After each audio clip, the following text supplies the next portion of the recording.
سلام و درود بینندگان و هموطنان عزیز. سلام و درود به همه اونایی که در این لحظه ها ما را در بخش مستقیم میبینند یا که پسان نواری ما را در این کانال پیمان لایف میبینند. امروز با یکی از برنامه‌های سلسله برنامه‌های معمولی که در روز شنبه در کانال پیمان لایف برگزار میشد که 60 دقیقه پلیوس نام دارد. در این برنامه امروزه ما خواستیم که حال ورزشکاران در زمان استقلالیت را مورد بحث و بررسی قرار بدهیم. من محمد رجب با شما هستم و چند دقیقه پس برادر الهام جان یعقوب زاده، یکی از مسئولین پیمان ملی تاجیکستان و اینچنین یک ورزشکار کشورمان در این برنامه حضور پیدا میکنند و ما با هم کمبودی های ورزش، بحث و بررسی هایی که اوید ورزش در طول این سی سال یا که زیادتر یا کمتری که امام علی رحمانوف حکم میراند مورد بحث و بررسی قرار خواهیم داد که صاحب ورزش و پسان گفتیم که مهمانی برنامه برادر الهام جان یعقوب زاده هستند، یکی از مسئولین پیمان ملی تاجیکستان. اینچنین هر نفری که از دوستان برادران چه در داخل و چه در خارج اگر خواهش داشته باشد میتواند در این برنامه اشتراک کند و فکر و نظر و اندیشه خود را بیان کند. حالا میپردازیم به بحث و بررسی و سوال و جواب اویدی احوال ورزشکاران در تاجیکستان و در مسابقه های بین المللی که واقعا آیا ورزش به سیاست چه ربطی دارد یا که آیا ورزش کمیته ورزش یا که ورزشکاران در تاجیکستان در وطن ما در ملت ما مشکل دارند یا ندارند، آیا به اصلاحات نیاز دارند ندارند. همه این سوال این جواب ها را از برادر متخصص در سایه ورزش و اینچنین یکی از مسئولین و نمایندگان پیمان ملی تاجیکستان برادر الهام جان یعقوب مطرح خواهیم کرد. حالا برادر الهام جان یعقوب در برنامه ما اشتراک دارند. خوش آمدید برادر عزیز دانشمند. سوال اول ما این است که ورزش و سیاست چه ربطی دارد؟ آیا ورزش در جمهوری تاجیکستان یا که ورزشکاران مشکلی دارند یا به اصلاحات احتیاج دارند؟ اولین سوال ما این است برای شما. السلام علیکم محمد رجب و اهل تماشابین برنامه 60 دقیقه پلیوس. امیدوارم آواز من رفته ایستاده است و اگر رفته ایستاده باشد یگان صدای شد فهمم. و بار دیگر سلام تماشابینان عزیز و سلام راوی برنامه. واقعا یک سوال خیلی مهم شاید برای همه ما باشد. چرا ورزش آیا ورزش به سیاست علاقمندی دارد یا نیست؟ این میپرسند و اکثریت را از سیاست جدا میپندارند. اصلا چنین نیست. به فکر من، به اندیشه من، ورزش یکی از ساحه مهمی دولتداری است، یکی از ساحه مهمی سیاست دولتی است. به خاطر چی؟ من تنها البته چند فاکتور را میبرم، ولی از همه فاکتور بهترین شاید برای من این باشد که دو مورد هست که در سیاست و در ورزش همین چیز انجام می شود. فقط در سیاست، یعنی که در وقتی که رئیس جمهور یک کشور به کشور دیگر سفر رسمی انجام میدهد، مثلا حالا رئیس جمهوری تاجیکستان، البته رئیس جمهوری تاجیکستان هر کسی که نباشد به روسیه یا به یک همسایه کشور، هر کشوری که سفر میکند، به خاطر احترام همین ملت، به خاطر احترام همین پرزیدنت، در اون کشور پرچم این دولت برداشته می شود و گیمن آن یا سرود ملی این کشور خوانده می شود. به خاطر احترام به چه گفتیم، به خاطر احترام به ملت تاجیک، به خاطر احترام به رئیس جمهور این کشور، سرود ملی و پرچم دولت بالا برداشته می شود و این در تمام واسطای اخبار عامه نمایش می دهد، مردم می بینند. در ورزش هم اگر یک ورزشگر در مسابقه بین المللی بخصوص در چمپیونات جهان یا بازی اگر غالب برایت جای یکم رو بگیرد، به خاطر احترام به ملت، به خاطر احترام به این ورزشکار، به خاطر ورزشگری که نماینده دولت است، نماینده یک ملت است، به خاطر او پرچم بالا برداشته می شود و سرود ملی خوانده می شود. ببینید، هم برای پرزیدنت اگر سفر رسمی داشته باشد و هم ورزشگری که در مسابقه‌های بین المللی جای اول را کسب کرده است. دیدید که همگی در دو همین مورد سرود ملی و پرچم ملی خوانده می شود. در دیگر موردها هیچ وقت شما در یگان جا نمی‌یابید که سرود ملی یا پرچم در یگان جا برابر برداشته شود و هم در یک وقتی معین این دو ارزش مقدس یا مقدسات یک دولت برابر با هم بالا بر شود و خوانده شود. یعنی ببینید، این خودش دولت با اون میکند که واقعا ورزش یک سیاست است. اما از همه عجایبش در این است که اگر پرزیدنت به یگان جا سفر میکند، سفر رسمی انجام میدهد، اون رو همگی شاید 10,000 آدم تماشا کند، شاید 5,000 تماشا کند، شاید فقط سیاستمدارها، آنهایی که وابسته به سیاست است و توجه به این سفر رسمی یک کشور دارد، فقط همونا میبیند. اما یک ورزشگر رو، یک سرود ملی که به سبب این ورزشگر خوانده شده است، میلیون ها، صدها میلیون، حتی میلیاردها مردم تماشا میکند، میبالد از این ورزشگر. یعنی این در یک سطح دولت خیلی خوب پذیرفته میشد. از این جهت است که سیاستمدارای ورزیده، رئیس جمهورهای کشور، سروزیرها کوشش میکنند که یک نماینده یک کشورشان، ورزشگر، باید در این مسابقه‌های بین المللی جای اول را بگیرد تا پرچم این دولت و سرود این ملت خوانده شود و خودشان میرند برای مسابقه اشتراک میکنند، انگیزه میدهند برای ورزشگر، دست آن را میفشورند.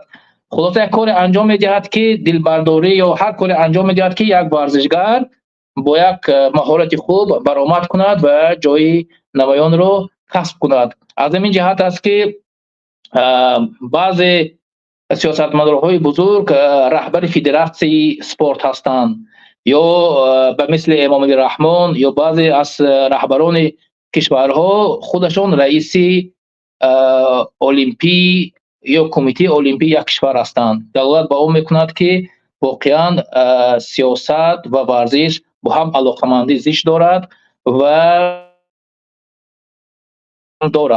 این فاکتوری که من گفتم دولت با اون میکند که واقعا ورزش رو هیچ نمیشود که از سیاست بیرون کنیم، برعکس اون رو همیشه علاقمندی هست و ورزش با هم میگویند که سفیر صلح است. واقعا ورزش سفیر صلح است و ورزش تبلیغگری یک ملت، یک دولت همیشه بود و میماند و بهترین تبلیغات برای یک کشور و دولت است. اما در این مورد اگر شما یگان گفته نباشد، در مسئله دوم است که در مسئله که شما پرسیدید که آیا ساحه ورزشی تاجیکستان به اصلاحات نیاز دارد یا یگان کمبودی ها دارد، پیشرفت‌ها دارد. باید درباره این بحث هم انجام دهیم. واقعا 33 سال این جانب است که کشوری ما یک کشوری مستقل است و نماینده ها یعنی ورزشگران از نام کشور برآمد میکنند، چون در اتحاد شوروی تاجیک ها در مسابقه های بین الملل از نام کشور اتحاد شوروی برآمد میکردند و اونجا اگر پرچم برداشته میشد یا سرود ملی خوانده میشد، سرود ملی و پرچم تاجیکستان یعنی که خوانده نمیشد یا پرچم تاجیکستان برداشته نمیشد، برعکس اون پرچم کشور اتحاد شوروی و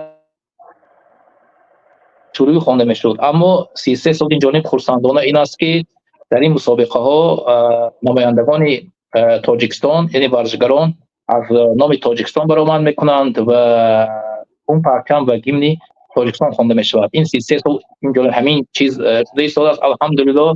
و اما در همین طول 33 سال اگر ما از همه بالاترین مسابقه ورزشی این بازی های المپی است، چون بازی های المپی همگی در 4 سال یک مرتبه برگزار می شود و هر ورزشگر می خواهد که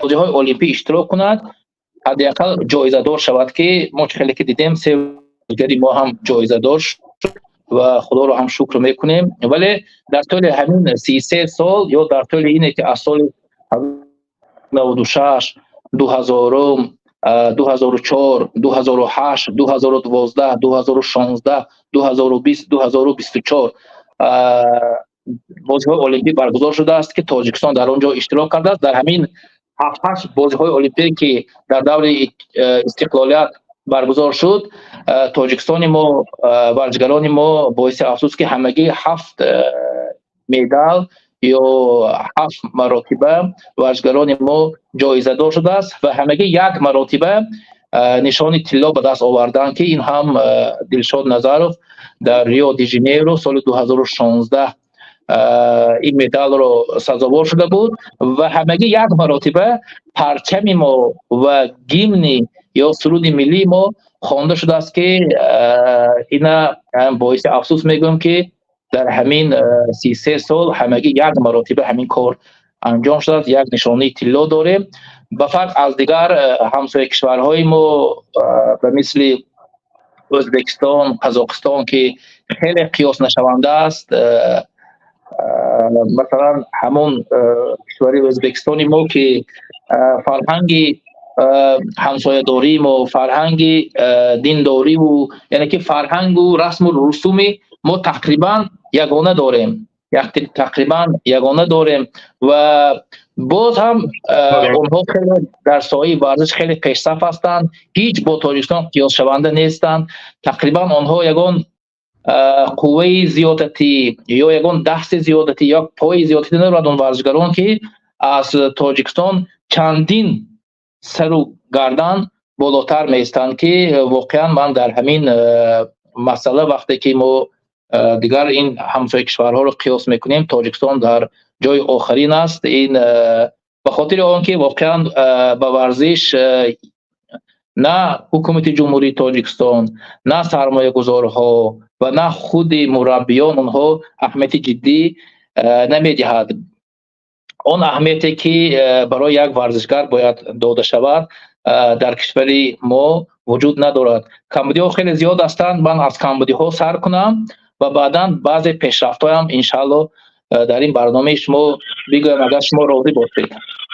البته همین یک خودش هم وقت برنامه گذاری ما منصفانه و عادلانه می شود که هم کمبودی ها را بگویم در مثلا در جانب کمبودی ها پیشنهادهای خودم هم. یکی از سوالای من هم همین است که مثلا شما همچون یکی از راهبرا یا که یکی از مسئولین پیمان ملی تاجیکستان اگر در آینده سر قدرت آمدید، مثلا این رژیم برکنار شد، مردم به شما رایش رو داد، سر قدرت آمدید، چی برنامه برای همین ساحه ورزش و ورزشکاران دارید؟ یکی از سوالهای ما هم همین هست. بفرمایید. بله، بیایید بعد از این سوال شما آغاز کنیم و انشاءالله دوام میگم. ما اصلا کمبودی خیلی زیاد داریم. برای این کمبودی اصلاح کردن شخصا من و دیگر مسئولین پیمان ملی تاجیکستان وقتی در داخل تاجیکستان بودیم، حزب نهضت اسلامی تاجیکستان کمی جدی‌تر به ساحه ورزش اهمیت میداد. ما این پیشنهادها رو هم در همون وقت کرده بودیم، به خاطر آنکه نهضت اسلامی تاجیکستان یک کمیته جوانان و ورزش داشت، یک بخشی جوانان و ورزش داشت و این پیشنهادها رو برای ما برادران میکردن و اینها رو ما به حکومت جمهوری تاجیکستان در همون وقتش رسانده بودیم. پیش از همه برای آنکه این کمبودی اصلاح شود، واقعا ورزشکاران ما یک کسبی تر شود، یعنی پروفسیونل تر شود، یعنی باز هم ما در این مسابقه های بین‌المللی جای سزاواری که تاجیکان واقعا سزاوارتر باید از دیگر همسایه کشورها باشد. اگر ما تمام همون دانه‌های فیزیکی یک تاجیک رو میبینید، واقعا با قوتر از دیگر همسایه کشورها هست و اما همین قوه و همین مثلا قوه فیزیکی آنها خیلی خوب استفاده برده نمیشود. ببینید ما پیش از همه باید خود ساحه ورزش را از ساحه ما کمیته جوانان ورزش و سیاح داریم، یعنی سه کمیته خیلی مهم در یک بخش شده با هم آمده است. ببینید شما یک کمیته جوانان، خیلی کمیته جوانان باید اصلا در علاحدگی باشد، کمیته ورزش در علاحدگی باشد، کمیته سیاحی باید در علاحدگی باشد. اگر چند در علاحدگی هم نباشد، باید حتما ساحه ورزش از اینها جدا باشد و خودش در علاحدگی تنها باشد، بودجه خودش داشته باشد، مبلغ‌های خودش را داشته باشد. چون اون مبلغ‌هایی که برای کمیته جوانان ورزش و سیاحی جدا می شود از بودجه کشور، این به سه کمیته تقسیم می شود و خواهیم نخواهیم ما این مبلغ‌هایی که برای جدا شده باشد به ساحه جوانان هم بیشتر می رود یا به یک کارهای دیگر می رود که ساحه ورزش نمیتوند از این مبلغ‌هایی که جدا شده است با ثمر استفاده برد. به خاطر همین ما وقتی که همین تا سال 2000 یا 2002 همین کمیته سپورت در علاحدگی بود، بعدا این رو به کمیته جوانان و سیاحان همراه کردن و آنهایی که در تا سال 2000 یا 2002 کرده میشد خیلی با ثمر شد. الکی نتیجه هاش دیده شد. این نتیجه همون بود که سال 2008 یک باره دو ورزشکاری ما هم مدال نقرگی در بازی المپیک پکین و هم مدال برنجی دستاورد شد. یعنی اونه که کمیته از دیگر کمیته ورزش از این کمیته های دیگر کمیته ها جدا بود و خودش گفته روسو نزویسیم بود، یعنی استقلال بود. برای همین به خاطر اونه که ما مثل دیگر کشورهای همسایه ما که این ساحه ورزش جداگانه است، باید حتما ساحه ورزش را از کمیته جوانان و سیاح جدا بکنیم و استقلال را برای آن بدهیم و از بودجه کشور باید مبلغ درست، مبلغی که برای ورزشگران کسبی و ورزشگران ما باید کافی باشد، برای همین جدا کردن لازم است.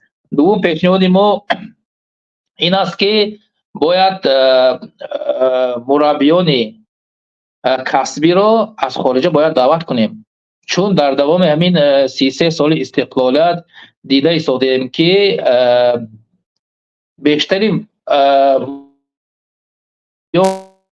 ورزیده که در اتحاد شوروی یا در زمان اتحاد شوروی بهتر بودن از این زمان استقلال، چون زمان استقلال مکتب ورزشی خیلی به پایان رفت، یعنی که اون کسب آموزی یعنی مربی شدن اینا خیلی به سطح پایان رفته بود و همون ورزشکارانی که در اتحاد شوروی مکتب ورزشی را گذاشته بودن آنها کمی بهتر بود، آنها سن سالشون خیلی در این زمان ما در این حالی که صحبت میکنیم سالشون خیلی بالا رفته، در نفقه هستند یا بیشترشون الکی از این دنیا گذشتن، وفات کردن برای همین برای ما خوب میشد که در ساحه مشتزنی، در ساحه جودو که خیلی بچه‌های با مهارت خیلی زیاد هستند، باید آنها رو یعنی که مربیان خارجی رو جلب کرد که حداقل 2 تا 3 سال با ورزش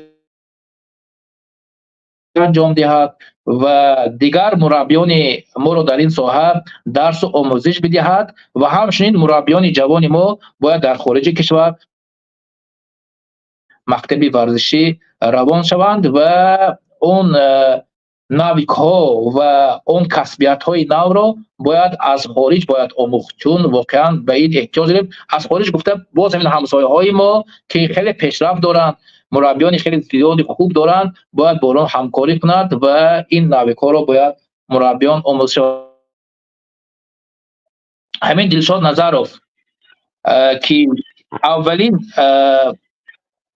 جایزه دار طلا یعنی که مدال طلا رو 16 سال پیش سال 2012 بود اگر خطا نکنم، نه سال 2016 یعنی 8 سال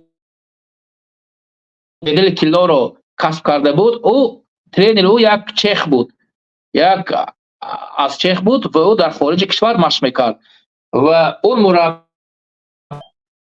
خارجی توانست که یک ورزشگری تاجیک رو به یک سطح بالا رساند و توانست که دلشاد نظرов با اون کسبیت خود، مهارت خودش توانست که مدال طلا رو کسب کند. اما در همین جا همین نستالنیک یا همین مربی براش خیلی کمک رساند، چون اگر در تاجیکستان مشق میکرد و در دست یک مربی تاجیک در همون وقتا مشق میکرد به همین سطح رسیده نمیتونست. و ببینید حالا همین دولت بالتایف هم که یک مجدنی خیلی ماهر است، خیلی خوب است، برام خیلی پسند آمد که در همین چمپیونات آسیا جای اول رو کسب کرد، بعدا در بازی های المپی پاریس جای سیوم رو کسب کرد که مدال برنجی رو به دست آورد و این هم با در روس در یک مربی روس مشق میکند و توانست که اون مربی روس به یک سطح آورده رساند که الحمدلله امروز نشانی برنجی رو کسب کرد و یک توانست تاجیکستان رو در دنیا کمی هم باشد معرفی کند. یعنی این معلومات هایی که من اینجا گفته سودم در رسانه هست و با اثبات این است که واقعا همین مربی های خارجی بود که امروز که ورزشگران تاجیک رو تربیت و توانست که در یک سطح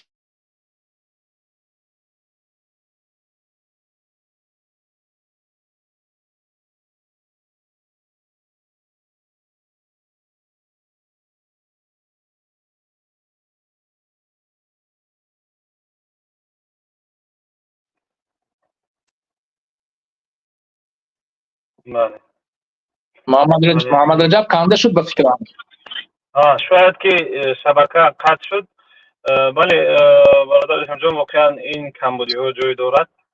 اگر اشتباه نکنم یک وقتی یک زمانی شما در مسابقه ها اشتراک میکردید برادر الهام جان و باور یعنی همچون یک ورزشکار اخبار و خبر ورزشی رو پیگیری میکنید. همین چند سال پیش در رسانه ها یعنی خواندیم و دیدیم که ورزشکارای تاجیک مبلغ پیدا نکردن که با مثلا اون زمان نمیدونم پکین بود یا که یگان کشور دیگر بود با همونجا سفر کنن برای قوا آزمایی یا که برای مثلا در همون اشتراک در همون المپیادا. شما سبب همین نده چی میدونید؟ چی گناهکار میدونید؟ مثلا ورزشکارای تاجیک با وجودی که شما اینجا اشاره کردین که مبلغی که برای ساحه ورزش جدا می شود و 2-3 کمیته ها جدا می شود و روان می شود. در همین راستا چی گفتنی هستید که یعنی ورزشکار تاجیکی برای دولت و ملتش حرکت میکند، کوشش میکند، مشق میکند، ورزش میکند که بایرق دولتش رو هم بایرق ملتش رو بلند بردارد، ولیکن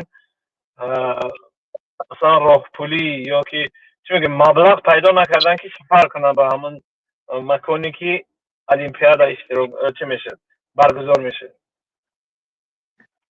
بله، یک سوالی واقعا مهم است. ببینید که مسئولین ورزشی ما یا مربیان یا اصلا حکومت جمهوری تاجیکستان بگویم باشد بهتر باشد، به ورزشگر آن وقت توجه میکند که اگر در یک مسابقه بین المللی با پول خودش، با مبلغ خودش، با زحمت های خودش رفته است، یک جای خوب را کسب کرده است، بعد توجه مثلا کمی بیشتر توجه به او میشد، بیشتر به او سرمایه گذاری می شود. اشتباه ما در همین است که در فضای اول در پریود اگر گوییم اول، وقتی که ورزشگر را از همون وقت باید سبزانید، یعنی نشود که ما همیشه ببینیم که یک ورزشگر با مبلغ‌های خودش، با زحمت‌های خودش کار را انجام می‌دهد، به یک مسابقه بین الملل رفته است، اون حالی چمپیونات جهان و چمپیونات آسیا و بازی المپیک یک جا گذاریم، یعنی یک مسابقه یک کشور دیگر رفته است، اون از کجای پول یافته است و توانست که یک جایزه به دست بیارد، بعداً به اون حکومت جمهوری تاجیکستان توجه می‌کند. بزرگ است به خاطر آنکه ورزشگر هم می‌خواهد که توجه از جانب حکومت از اولین روزها باشد. وقتی که رفت در مسابقات داخلی جای اول را گرفت، باید از همونجا شروع بروش مثلا برایش همیشه در نمیدونم مسابقه ورزشی که مشق‌های دست جمعی، یعنی که زبار میگه روس‌ها، مشق‌های دست جمعی فرستاده شود به کشورهای دیگر، به مثل ایمان ازبک‌ها که از خوردیشان آنها را به مشق‌های دست جمعی به قزاقستان، به قرقیزستان، به ژاپن، به روسیه، به هر جا میفرستانند، یعنی که با اون دیگر ورزشگران دست جمعانه مشق میکنند با ورزشگران خارجی، یعنی که تاجیکستان من شما تا حال این کار را انجام نمیدهد. باید همین کار انجام شود از اولین روزها که در مسابقات داخلی در جمهوری برگزار می شود، بچه‌های خوب از اونجا جدا کنند البته و تیار بکنند که در یک کشورهای دیگر 10 روزه 15 روزه برای مشق فرستاده شود که اینا رو مشق‌های دست جمعی میگویند، روس‌ها زبار میگویند. و حتی همین در وقتی ما سالهای تا 2000 ما حتی همین مسابقات در داخل هم انجام نمیشد که مثلا به شهر دوشنبه ما از ولایت سوق بودیم، ما شاید 10 نفر مثلا ورزشگران رو بگیرن در دوشنبه در یک دیم است یا در یک مکتب مخصوص ورزشی، باید در آنجا مشق‌های دست جمعی با برادران و ورزشگران دوشنبگی، ختلانی و بدخشانی باید در همون ساحه خود باید مشق‌های دست جمعی برگزار کنند که در داخل هم همین چیز وجود ندارد. برای همین این چیزها نیست است، چون به بهانه بودجه نبودن، مبلغ نبودن و اون ورزشگری که در داخل در مسابقه‌های جمهوری جای اول رو میگیرد یا جای دوم رو میگیرد، بعد مجبور است که میرن از یک جا برای دوام دادن مسابقه ورزشی سرمایه گذار از یک گروه مبلغ میگیرد یا از خویشاوندانش مبلغ میگیرد، میرود به سراغ مسابقه بین الملل. بعدا اونجا حکومت جمهوری تاجیکستان وقتی که در این مسابقه جای یگان نمایان رو میگیرد، بعدا اینها این کار رو انجام میدن که این خیلی اشتباه است. باید خیلی که گفتیم باید از همون روز اول، وقت اول، در فضای اول باید این کارها رو انجام داد که یک ورزشگر احساس کند که در قفای او حکومت جمهوری تاجیکستان است، درست در قفای او ملت است.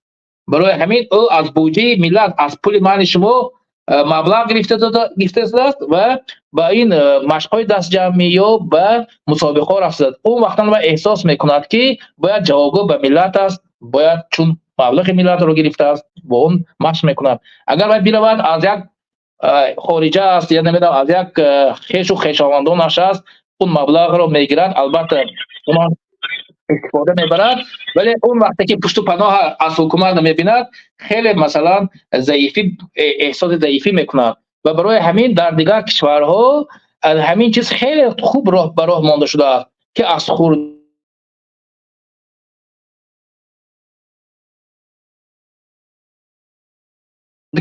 دیگر کشورها اگر ورزشگران خود را در یک سال 10-12 مرتبه به مسابقه بین المللی ببرد، در تاجیکستان همیشه یا یک یا دو مسابقه بین المللی میگذارد در یک سال که خیلی ناکفایه است. برای همین باید حکومت جمهوری تاجیکستان ورزشگران خود را در یک سال نه کم از 10-12 مسابقه بین المللی به خارج کشور ببرد. او باید مجددا باید رینگ های بین المللی رو ببیند. زوداییست باید اون مطعم یا همون کاویار های یا گلیم های بین المللی رو ببیند. باید اون در یک سطح بین المللی اگر خودش رو بسنجد. وقتی که بیشتر به همین مسابقه های بین المللی در خارج کشور اشتراک نمی کند، خیلی سطح یک ورزشگری ما از سطح ورزشگران دیگر پایانتر خواهد شد. برای همین برای این سرمایه لازم است. برای این سرمایه داخلی ما کفایه است و حتما باید حکومت جمهوری تاجیکستان به همین چیزها توجه لازمه و توجه درکاری را انجام بدهد که به خاطر آن که یک ورزشگر معرفگر یک ملت است و پرچم بردار یک ملت است. باید به خاطر پرچم بردار بودن، به خاطر معرف کردن یک کشور و دولت به ورزشگر هر چقدر که شما سرمایه گذاری میکنید هیچ وقت از آن یعنی که پشیمانی نخواهید داشت، چون واقعا ورزش میتواند که ملت و دولت رو معرفی کند. تشکر زیاد برادر شان جان، بسیار هم ایرادهای سازنده و هم پیشنهادهای خوب.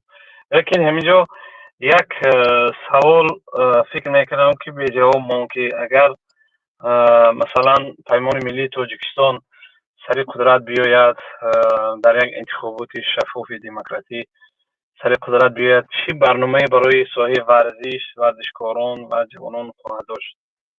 در مقابل همه این بگیریم که نقص ها یا که اشتباه ها، کمبودی هایی که رژیم در حق ورزشکاران یا ساحه ورزش کرده است. اولین کاری که مثلا فرض کردیم که همین بعد از یک ماه پیمان ملی تاجیکستان سر قدرت رسید یا یک گروه مخالفانی که ما و شما هستیم سر قدرت رسید، اولین کاری که انجام میدهیم نباید یک رئیس جمهور باید رئیس کمیته المپی بشود. مثل همین روزه که رئیس جمهوری تاجیکستان امامعلی رحمان خودش آن وظیفه خیلی زیاد دارد، 10-15 وظیفه دارد. بالای این با رئیس کمیته المپی جمهوری تاجیکستان این وظیفه رو به خودش کسب کرده است. اگر بگویه وقتی که او رو پیشنهاد کردن گویا که رئیس کمیته المپی شود، او قبول کرد و حتما که وقتی که او قبول میکند رای این کمیته اون رئیس یاد میگیرد و حتی کسی پیدا نخواهد شد که با او رقابت کند و رئیس کمیته المپی شود. او بی رقیب رئیس کمیته المپی شد. خیلی بزرگ است در تاریخ در یک کشورهای دموکراتی، در کشورهایی که حکومت با خواهش مردم آمده است و حکومت را مردم انتخاب کرده است، هیچ وقت راضی نخواهد شد که یک پرزیدنت، یک رئیس جمهور رئیس کمیته المپی بشود. این فقط در یک وقت هیتلر وقتی که سر قدرت آمد او هم رئیس کمیته المپی آلمان بوده است که واقعا در همون وقت ورزشگران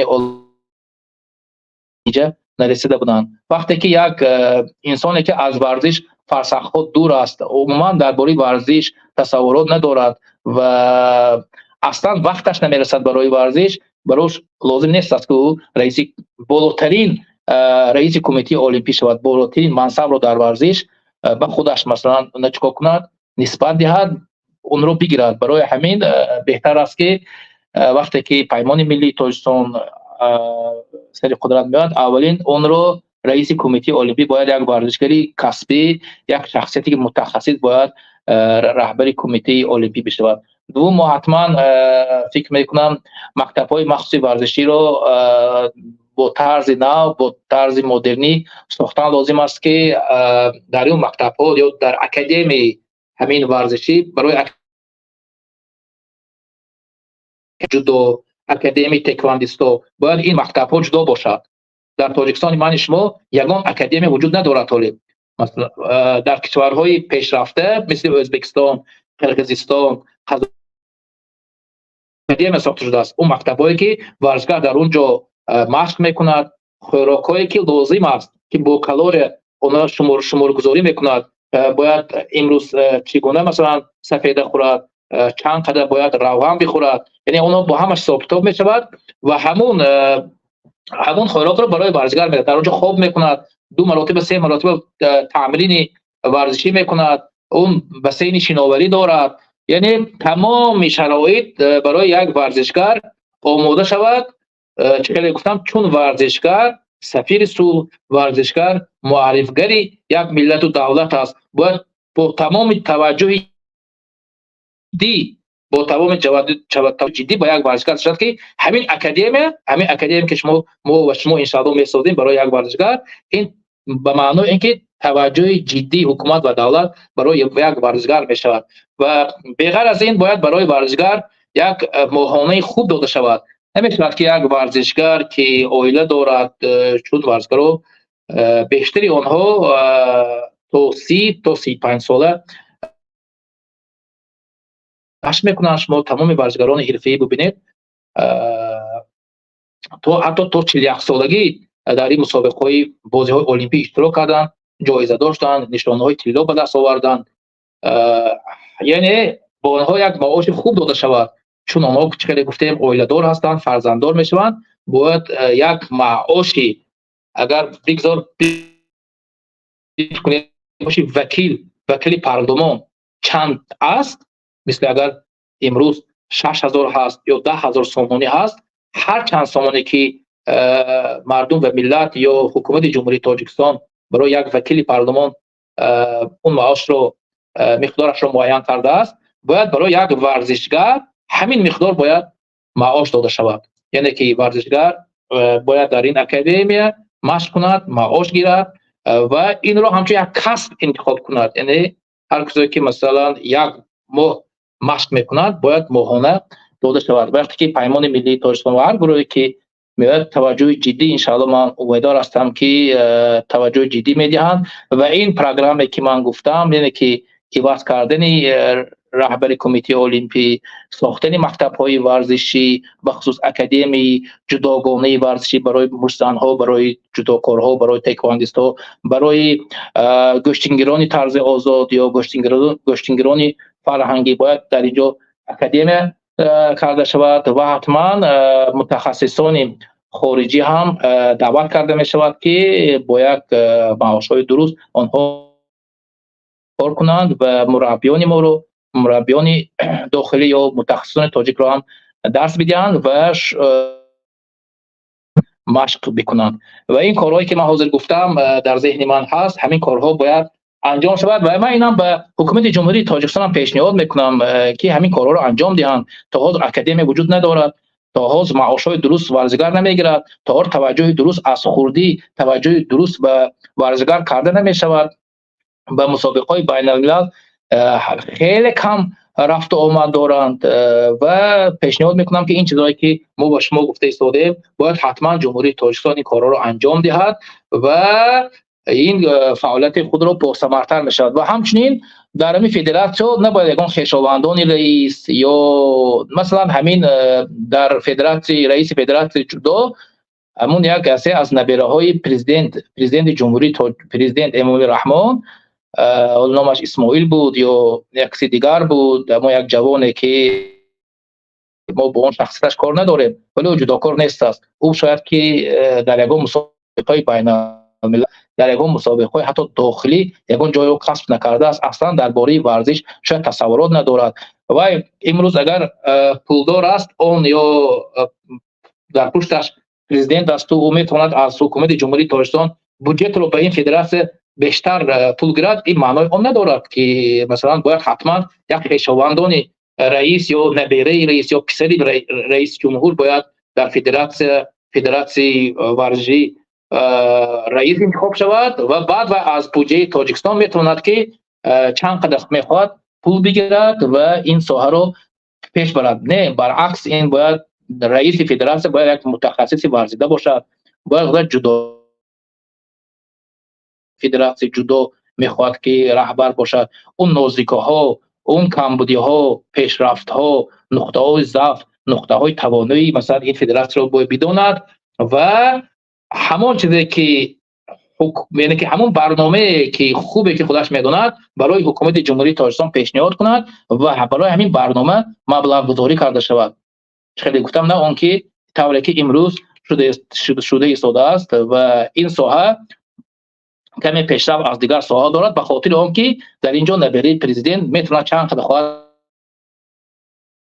کسی رو خواهد به مسابقه‌های ورزشی میفرستاند، میخواد در تاجیکستان یک گراند سلام برگزار میکند یا مثلا در برای چی برای گشتنگرای طرز آزاد گرام سلام یا یک مسابقه بین‌المللی یا مسابقه کلان جهانی در تاجیکستان نمیشود، همیشه برای جداش نشدکا به خاطر یک نبره پرزیدنت.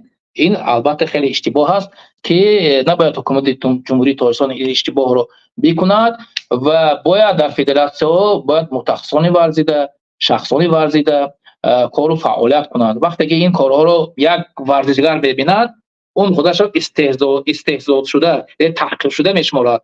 ببیند که یک نفر یک جوان که اصلا اسای ورزش فلسفه دور است با یک معیشت و با یک ماشین‌های کلان و نمیدونم با یک کار و فر میگردد، اون برای یک ورزشگری که واقعا متخصص است باید این متخصص جای اون شود، خودش رو تحقیر شده حساب میکند چو از اینها دست میشوید و برای همین باید ما در نمونه در اخلاق در آداب باید این چیزها رو هم به نظر گیریم و شخصیت‌های ارزنده و مناسب رو در این وظیفه‌های مهم جای دهیم. شکر. البته حرفا زیاد است ولی ما اگر سلامت باشید.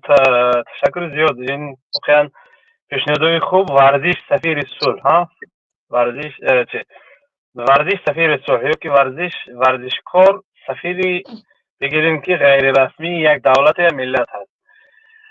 چند سال پیش در تاجیکستان رئیس حزب نهضت اسلامی تاجیکستان و در خارج رئیس پیمان ملی تاجیکستان با رژیم و همه حکومتداران دولت مردان مراجعت کرده بودند که شما وقتی احتیاجات مردم چی کمبودی آب، گاز، برق، سویت، مثلا چی مهاجرت، همین کمبودی اقتصادی، سیاسی، اجتماعی مردم شما حل کنید، یعنی رسیدگی کنید به درد مردم، به کمبودی مردم، ما دیگه یعنی به طور خودکار مردم دنبال ما نمیآیند.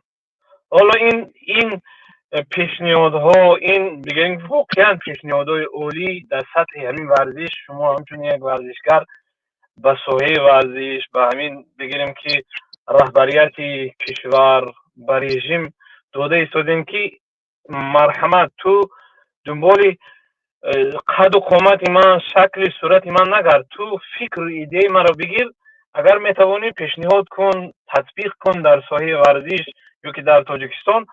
هیچ کس مطمئن باشید که هیچ کس دنبال ما همچون پیمان ملی تاجیکستان، همچون حزب نهضت اسلامی تاجیکستان، همچون بگیریم که دیگر حزب حرکت های اپوزیسیونی نمیآیند مردم.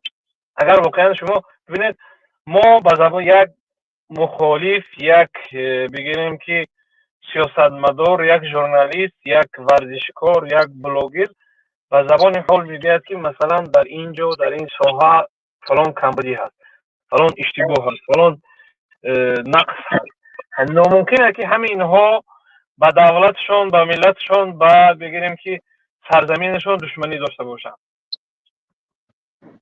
این یکم. دوم این که من گفتنی بودم که اگر سوالهایی که مثلا نکته ها یا که کمبودی های این ساحه ورزشی که شاید شما میخواستین پیشنهاد کنید یا که مطرح کنید در این برنامه چی بود، شاید که ما در سوال ها گنجانده نتونستیم مثلا از این زیاد در این ساحه ورزش، در این کمبودی ورزش، در این پیشنهادهایی که در ساحه ورزشی برای ورزشکاران دادید چیا گفته میتوانید از این زیاد؟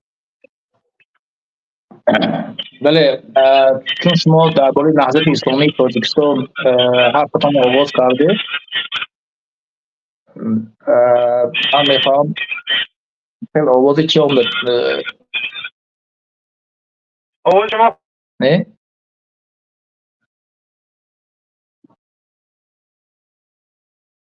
آواز خوب است.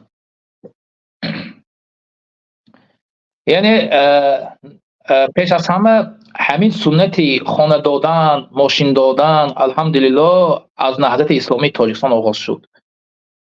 چون سال 2012 اولای سال 2012 ما در جلسه ریاستی عالی همین چیز رو شخصا خودم و چند نفر دیگر هم پیشنهاد کرد که باید چون حکومت جمهوری تاجیکستان شجاعتی برای ورزشگرانی که الکی راحت برای المپیادی وقت در لندن میشد سال 2012 راحت گرفته بودن، ما پیشنهاد بکنیم که برای هر جایزه دار نوبسته از جای چندم رو میگیرد که سیوم دوم یکم باید یک خانه دو حجرگی و یک ماشین یا یک مبلغ پولی جاری بکنیم تا که از عبرت ما از پیشنهادهای ما شاید حکومت جمهوری تاجیکستان، شاید سرمایه گذاران دیگر، شاید یکی از گروه های دیگر، حزب های دیگر این پیشنهاد رو دستگیری کنن و خودشون هم اعلام کنن. چون وقتی که پیش از این بازی ها چنین انگیزه ها داده می شود، چنین جایزه ها داده می شود، یعنی وعده داده می شود، ورزشگر خواهید نخواهید اون ورزشگر یک وقتی جوان است، ورزشکارا بیشترشون 20 ساله 25 ساله هست، اون ماشین و خانه ندارن. اون در تاجیکستان ما حتما که خانه این چیزا ندارن، بیشتر به خاطر جایزه یک انگیزه پیدا می شود و برای انگیزه پیدا شدن همین ما این چیز رو پیشنهاد کرده بودیم و این پیشنهاد در ریاست عالی حزب نهضت اسلامی تاجیکستان قبول شد و یکی از برنامه‌های روبروی مردم رئیس اون وقتی حزب نهضت اسلامی تاجیکستان جناب محیدین کبیه این سه اعلام کرد و واقعا این چیز یک چیزی خوب بود که در همین سایه ورزش موازنه چهارراه و یگانه بانوی که زنی که توانست جایزه به دست بیاورد، چون اولین شاید بعد از زیبنسا رستم و که زیبنسا رستم و یک کمانوری خیلی ماهر و خیلی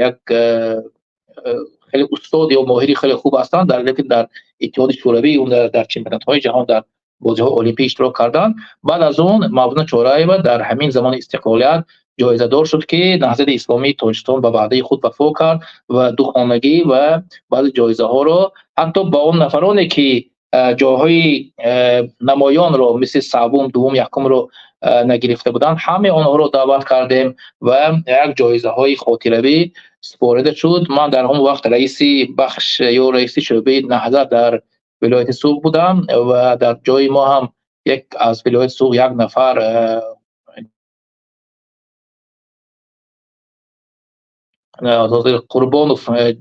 قربانوف جهانگیر یا جهانگیر با فکرم بود، اونم به آفیس دعوت کردیم و یک جایزه دادیم. خلاصه همیشه برای ورزشگر خوب است که همین انگیزه داده شود با هر طرفی که هر طرزی که شما میخواهید باید انگیزه داده شود.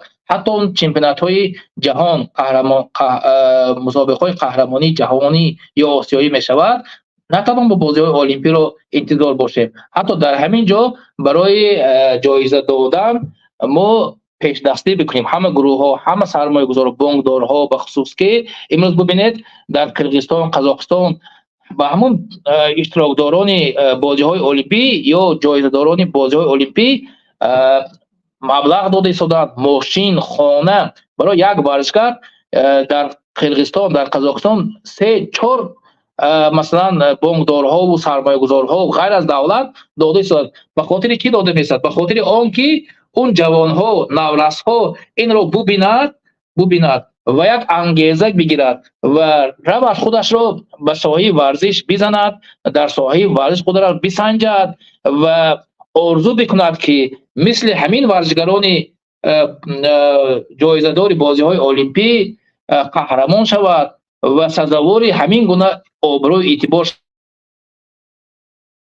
من یکی از فکرهای من همین است که ما تاجیکان و تاجیکستانیان به خصوص حکومت جمهوری تاجیکستان و سرمایه گذارانی که در داخل هست، بانکدار هست یا نمیدونم دیگر بیناساز هست، شرکت های کلان دارد، باید حتما این جایزه دارها رو دعوت بکنند، براشون تحفه های بهترین رو، جایزه های بهترین رو بدهند که تا نسل نورست، تا جوان ها این رو ببینند و خودشان رو مثل همین احساس بکنند و در ورزش، در یک تالار ورزش بیروند، مشق بکنند، چون یک شخص نمونه‌ای و یک ورزشکار خوب براشان آماده شده. لیکن این انگیزه ها هست. به خاطر همین نهضت اسلامی تاجیکستان این کار رو کرده بود که شما در این اولی صحبتتان گفتید و به یاد همین چیز آمد. اما غیر از این خیلی که گفتم باید خود ورزشکار هم بداند که یک مسئولیت خیلی وزبین رو وقتی که در ساحه ورزش مشق و تمرین میکند و میخواهد که در مسابقه بین المللی اشتراک بکند، باید بداند که او یک مسئولیت وزنین رو گرفته است.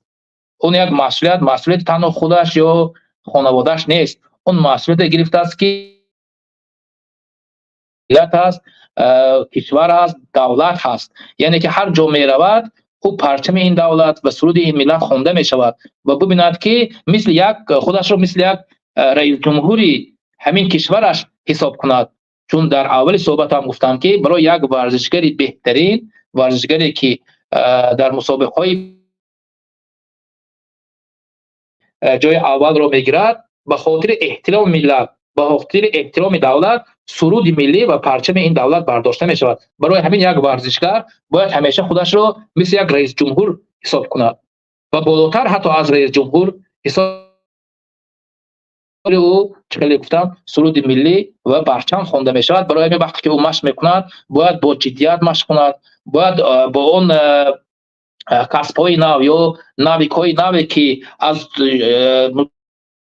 مربیش میگیرد یا از یک جای دیگر اون رو کسب میکنند، باید به جدی اهمیت و اون مشق را انجام دهد که واقعا خیلی گفتیم از خود ورزشکار هم وابسته کلان است که ملت و مردم و پرچم و سرود ملی معرفی شود. برای همین من به خود ورزشکاران هم مراجعت من همین است که این مسئولیت پرشرف هر ساعتی که در تالارهای ورزشی مشق میکنند باید با همین انگیزه مشق بکند که او یک مسئولیت وزنین و یک مسئولیت خیلی جاندار و مسئولیت یعنی که معرفی کردن ملت و دولت را دارد. برادر جان، یک سوال به یادم آمد. کجای خواندم یا شنیدم که همین حکومت رژیم مثلا اگر اولش که تشکر زیاد واقعا همون دستگیری ورزشکاران از جانب حزب نهضت اسلامی تاجیکستان رو به تمام جزئیاتش بگیریم که شرح دادید و این جواب خوبی بود برای انسان‌هایی که میگویند که مثلا حزب نهضت اسلامی تاجیکستان برای ملت چیکار کرد. این جواب خوبی هست که ما وقتی که در داخل وطن در مثلا تاجیکستان بودیم این کار کردیم، انجام دادیم، همین فعالیت‌ها رو انجام دادیم. البته پیمان ملی تاجیکستان در خارج تشکیل شده و انشاءالله ما می‌بینیم که برای وطن، برای ملت، برای دولت ما چی پیشنهاد کرده میتونیم و کرده ایستادیم. سوال این است که کجای خوندم یا شنیدم که گویا همین هدیه ها یا که مثلا تحفه هایی که در این زمان یا که مثلا یک سال دو سال پیش رژیم برای ورزشکاران میدهد، بعد از چند مدت همون مثلا خانه، ماشین، هر چیزی باشد همون یک چند مدت دیگه که بنامش همه خیلی ظاهر پرستی، ظاهرا در نزد مردم کلید ماشین یا کلید خانه تسلیم میکنن برای همون ورزشکار. بعد از چند مدت همون خانه و همون ماشین رو برگردانده میگرفتن. شما در این باره یگان جا خواندید یا که یگان تحلیل یگان گفتنی دارید در این باره؟ نه، من فکر نکنم که همین چیز درست باشد. من 100% تقریبا 100% همین درست است. اون جایزه هایی که برای ما داده میشد خیلی جایزه، البته اون سالایی که 97 تا 2000 ما یک واقعا یک ورزشکار هم ورزشکاری کسبی هم بودم و اون جایزه هایی که ما میگرفتیم یا حکومت جمهوری تاجیکستان یا یک سرمایه گذار میداد هیچگاه اون رو طلب نمیکرد یا بازپس نمیگرفت و من باور دارم که اگر خانه داده است، ماشین داده است، برای ورزشکاران مبلغ داده است، آن را پس نمیگیرد. این اگر این رفتار شده باشد واقعا ننگ است، یک ناموس است. اصلا من خیلی شرمم میاد که در این مورد گپ زدم و از یک ورزشکاری که پرچم دولت رو به خاطر او برداشته شده است و سرود ملی خوانده شده است یا تاجیکستان رو معرفی کرده است، ملت رو معرفی کرده است، نباید این کار رو انجام شود. و برعکس چخیلی گفتیم، هر کسی که میتواند و هر سرمایه گذار شرکت دار میتواند باید جایزه مناسب برای یک ورزشکاری کسبی داده شود. اما ببینید در دیگر مورد من یک چیزی که در حاضر به ذهنم زد همین است که چرا امروز همسایه کشور ما ازبکستان خیلی موفق در ساحه ورزش است. من یک وقت خونده بودم که در یک روزنامه چرا ازبکستان همسایه کشور در ساحه ورزش هست و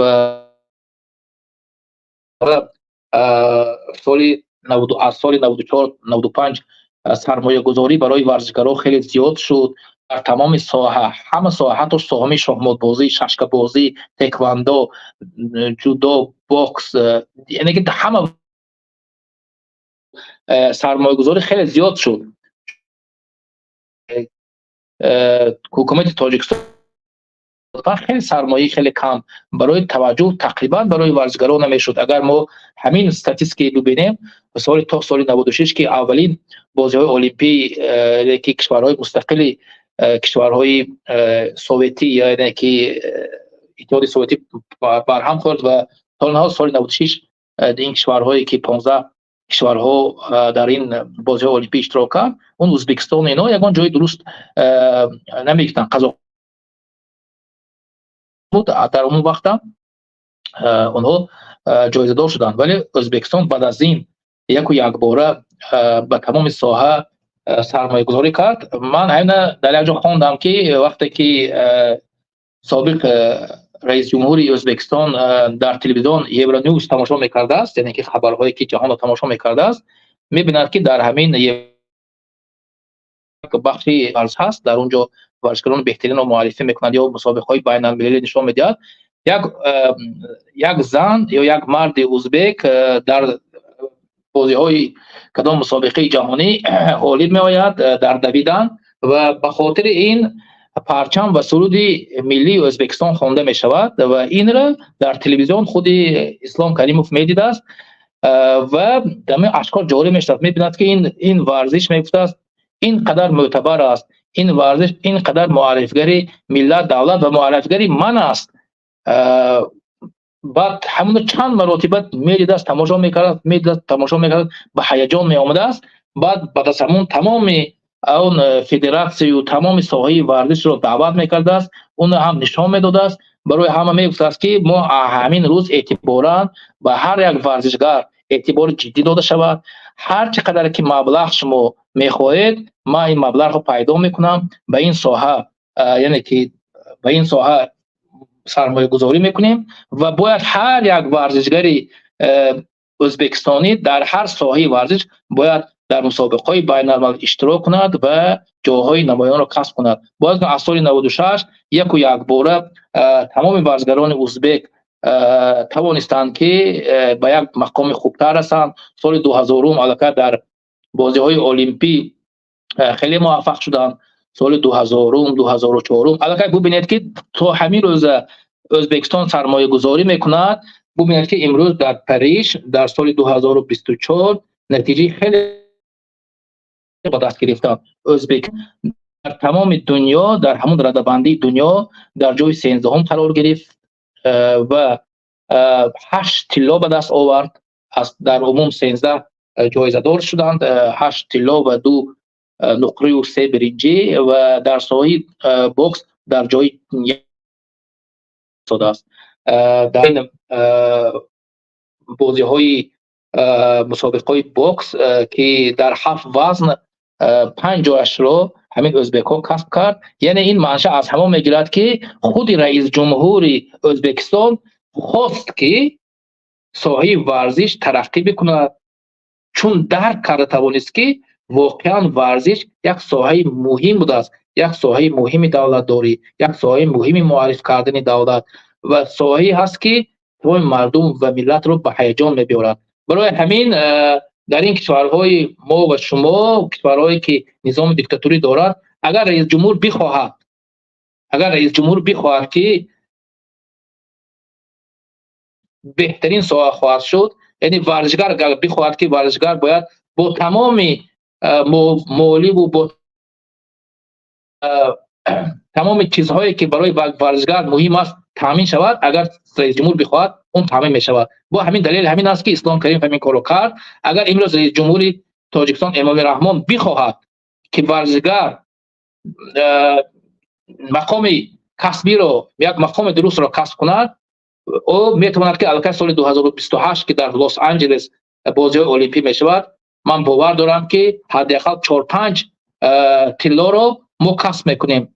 در همین نظام کشورهای ما، نظامهای دیکتاتوری، فقط این رو یک نفر حل میکنه، این هم باشد رئیس جمهوری دیکتاتور همین کشور، مثلا در تاجیکستان باشد امامی رحمان. فقط خواهش و خواست خود یک نفر در اینجا مهم است. برای همین رئیس جمهوری تاجیکستان باید درک کردنش در مثل اسلام کریمov که ساحه ورزش ساحه مهم است، چگونه که ساحه مثلا وزارت کارهای خارجی ساحه ورزش هم برابر همین است، چگونه که یک ساحه دیگر مهم است، ورزش از اینها مهمتر است. برای همین اگر این چیز را درک کرده تواند، من باور دارم که در بازی های المپیک آینده که در آمریکا در کالیفرنیا و لس آنجلس برگزار می شود، تاجیکستان نه کم است 5 نشانه طلا به دست می بیاورد. و ببینید انشاءالله ببینیم که یک نظام تغییر یافت و رژیم تغییر یافت و یک نظام مردمی به سر حکومت آمد. من باور دارم که ساحه ورزش یکی از ساحه مهمی دولتداری، یکی از ساحه مهمی کشورداری و یکی از ساحه مهمی معرفیگری ملت تاجیک خواهد بود و انشاءالله امیدوارم که هر کسی که یعنی گفتم یک کشوری مردمی ملی آمد، انشاءالله این کارو انجام میدهد، چون من میدونم که این رو هر کسی غیر از حکومت امروزی جمهوری تاجیکستان درک کرده میتواند. تشکر برادر.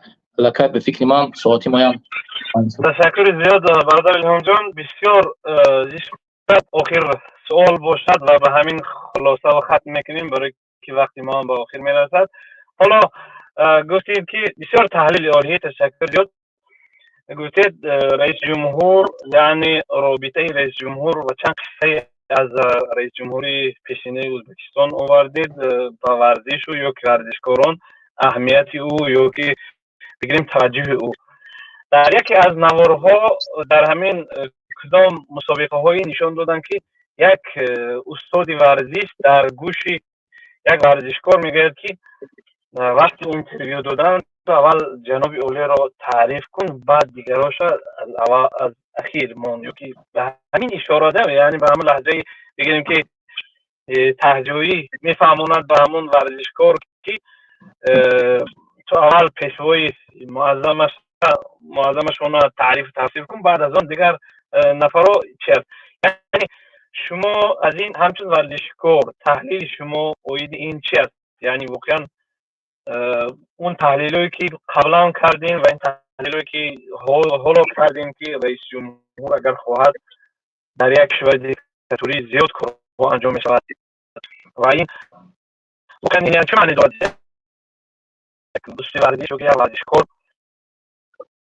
عذاب میکشد، ورزش میکند، مشق میکند، حتی در بعضی حالات ما خوندیم و دیدیم، مشاهده کردیم که ورزشکار مبلغ نمی‌یابد که سفر کند و وقتی که شما امکانیتی غلبهش نزدیک مان یا قریب که من، بعد مثلا رئیس جمهور یا فرزندش یا نبیرش یا فلان کس میبیاد در همون حالت میبیاد دستگیریش میکنن یا کمکش میکنن. مثلا چرا قبل از این چمپیونات ها یا که المپیادا ها و آزمایی ها همین یک رژیم یک برنامه درست رو بر یک برنامه ریزی کرده نمیتواند برای یک ورزشکار یا که برای ساحه ورزش. این به همین میتوانید این صحبت امروزه را که بسیار جالب بود به آخر رسانیم و خلاصه کنیم. بله، همچون ورزشگر برای من تحقیر است که یک ورزشگری نامدار یا یک ورزشگری که جایزه دار شده است اون جایزش رو یعنی گوید که این مدال رو من به خاطر پیشروی ملت یا رئیس جمهور به دست آوردم این رو میبخشم. اصلا برای یک ورزشگر اگر ما همین ورزشگرای خودش سخنرانیش اگر نگاه کنیم نه از تحت دل، برعکس با یک خفگی، با یک احساس شرمندگی، با یک احساس نمیدونم، با یک احساس من اینا رو احساس کردم که اونا نمیخوان، مجبور هستن که همین حرفا رو بگوین. واقعا اون زحمتایی که یک ورزشکار کرده اون زحمتای خودش است، زحمتای ترینرش است یا زحمتای مردم و ملت است که اگر برای یک ورزشکار مبلغ داشته باشم از بودجه کشور، اون بودجه کشور رو از پول مردم پر میکنن. یعنی هر یک ورزشکار اگر میخواهد که مدال خودش رو، جایزه خودش رو به کسی ببخشد، باید اول برای ملت و مردمش ببخشد که واقعا این مبلغ مردم و ملت بود که توانست که این ورزشکار رو سرمایه گذاری کند و با همین سرمایه کم بهتر آمده است کار رو انجام داده است. ولی او رو مجبور میکنن که اول بگو که این زحمت های پیشوای ملت بود که من به این درجه رسیدم. اون پیشوای ملت هیچ زحمت نکشیده است و هیچ زحمت هم نخواهد کشید. اصلا در فکرش یگون مسئله ورزش و نمیدونم ورزشگر و ساحه ورزش و اینها نیست است. و حتی ببینید پرزیدنت های دیگر کشورها وقتی که یک ورزشگرش غالب آمد یا جایزه دار شد، زنگ زد، به خاطر زنگ زد، تبریک کرد، خرسندی کرد که فرزندم تو امروز ما رو سربلند کردی، ملت و مردم فلان ملت رو تو یعنی خرسند کردی، ابروش رو برداشتی. پرزیدنت زنگ میزند به یک ورزشگر، او رو تبریک میگن از نام خودش، از نام ملتش. اما شما کی دیدید که رئیس جمهور برای یک ورزشگر زنگ زده باشد و تبریک کرده باشد؟ برعکس یک ورزشگر رو مجبور میکنند که به پیشوای ملت، به زحمت‌های پیشوای ملت گویا که تشکر کند و این مدال رو ببخشد. واقعا یک اشتباه کلان است، تحقیر است. جای این خوب میشد که همون مربیانی که گفتن که باید تو سپاسگزاری میگفتی اگر پرچمی وقتی که تو به پدستال میبرایی، همون جایی که برای تو جایزه داده میشود و با خاطر تو پرچم برداشته میشود، اگر ببینی که پرچمی تو در اونجا وجود ندارد و جای پرچمی تو خطا شده است، اشتباه شده است، یک پرچم دیگر، تو حتما باید از اون پدستال بفرایی و طلب کنی که پرچم من در این جای پرچم بردار وجود ندارد، نیست، شما اشتباه کردید یا کسی که اشتباه کرد باید این اشتباه اصلاح شود در جایش و من تو اصلاح شدن در همین پایان می ایستم. وقتی که این کمبودی اصلاح شد من بالای این پدستال میبرایم و اون جایزم رو به گردنم می آویزم تا این اشتباه اگر اصلاح نشود من این کارو انجام نمیدم که دیگر کشورهایی که مثل همین اشتباه ها شده است در بسیار کشورها، بسیار مسابقه ها و یک ورزشگر همین رو کرده است، بهتر است که اون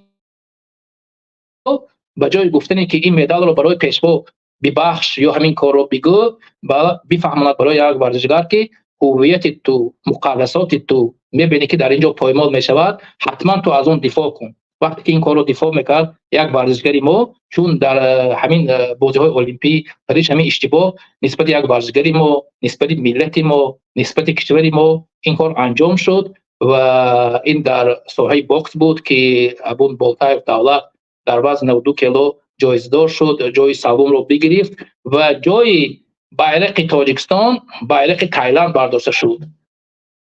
نه یگان مربی نه خودی ورزشگر اعتراض نکرد که حق اعتراض داشت و این اشتباه رو باید چکار میکرد؟ اصلاح میکرد و تمام دنیا میدیدن که واقعا تاجیک یک شناس است، برای هویت خودش، برای ملت خودش، برای پرچم خودش چکار میکند؟ حق را میگه یا مبارزه میبرد یا حق تلاشی میکند، چون در وجودش در وجدانش این کار هست. اما این کار رو برای ورزشگران ما نفهموندن، نگفتن. در اینجا من ورزشگر رو هیچ وقت گناهکار حساب نمیکنم. باید در اینجا اشتباه خود رئیس کمیته المپیک خود امام رحمانوف است. باید این اشتباه باید در سری وقت باید برای ورزشگران فهمانده میشد که این فهمانده نشده است. اون بیچاره ورزشگر ندیده است، نفهمیده است. ولی برای یک رئیس کمیته المپیک باید مدالش رو بدهد یا جایزش رو بدهد یا برای پیشوا بگوید که این زحمت‌های پیشوا بود. این یک شرمندگی است. این بالاتر از یک شرمندگی است.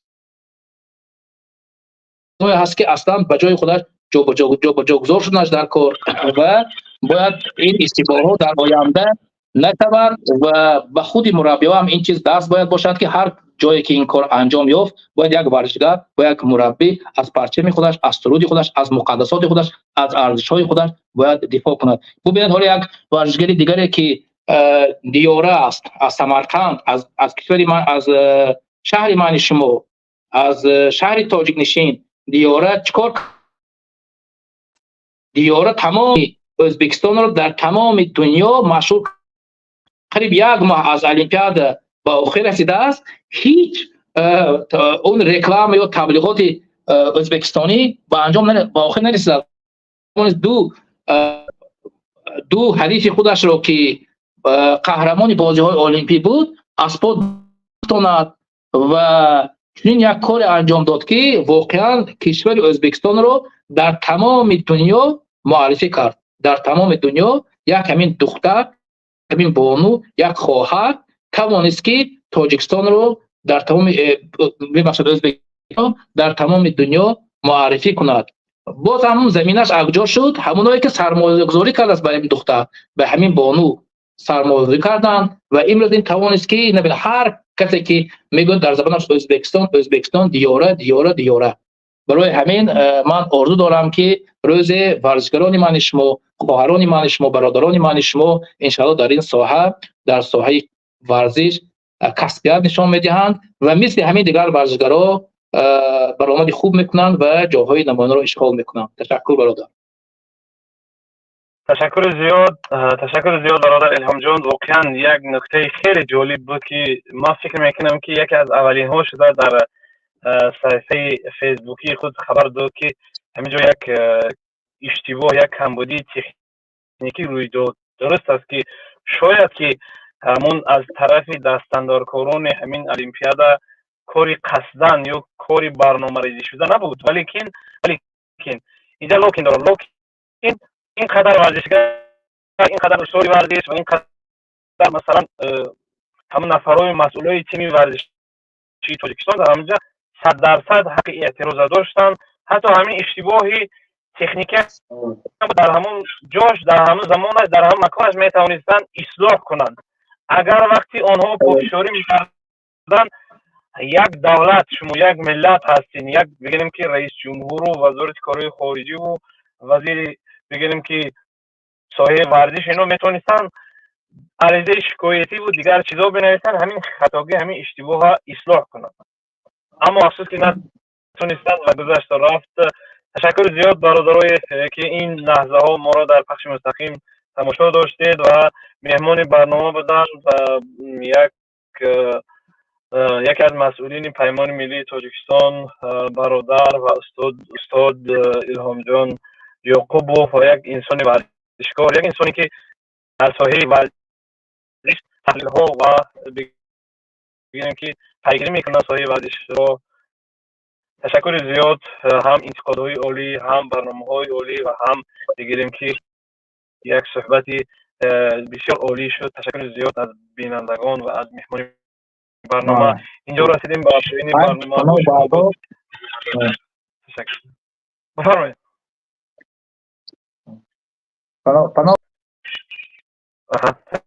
تشکر زیاد. سلامت باشید. خداحافظی کردن برادر انسان جان. در اینجا ما بینندگان عزیز رو خداحافظی میکنیم. تشکر زیاد. لایک و دستگیری خود رو نسبت این کانال فراموش نکنید. تشکر زیاد. تا باز.